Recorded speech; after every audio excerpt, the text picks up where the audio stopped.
No colégio Jujutsu eu aprendi a lutar. Maldições nascem do medo que humanos vão criar. Enquanto a cidade dorme sem entender a visão, existem monstros vivendo na escuridão, caminhando nas ruas onde o caos apareceu. Espíritos amaldiçoados tentando mostrar quem venceu. Mas cada passo que eu dou carrega decisão, porque o feiticeiro vive pela missão.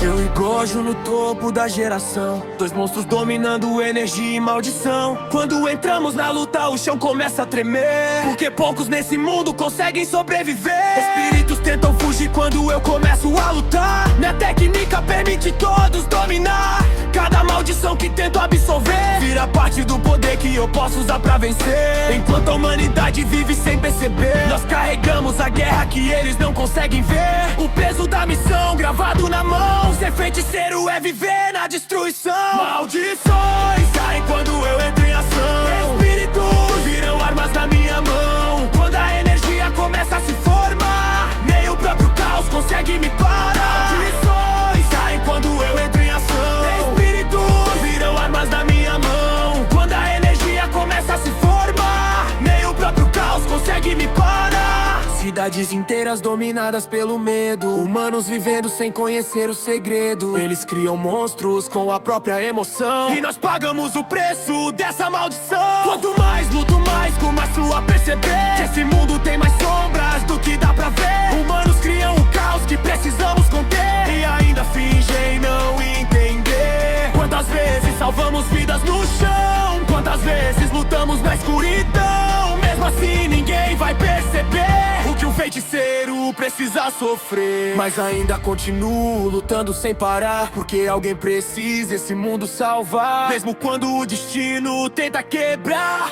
a vontade de continuar. Maldições caem quando eu entro em ação. Espíritos viram armas na minha mão. Quando a energia começa a se formar, nem o próprio caos consegue me parar. Maldições caem quando eu entro em ação. Espíritos viram armas na minha mão. Quando a energia começa a se formar, nem o próprio caos consegue me parar. Eu caminho entre monstros e maldição, enquanto carrego o peso da decisão entre salvar o mundo ou deixar cair. Um feiticeiro nasceu pra resistir, ao lado de Gojo no topo do poder. Os feiticeiros que o mundo vai temer, porque quando a batalha começar a nascer, até as maldições começam a tremer. No silêncio da noite o perigo aparece, espíritos nas sombras tentando o que querem. Mas quando minha energia começa a surgir, até o próprio terror começa a fugir. Maldições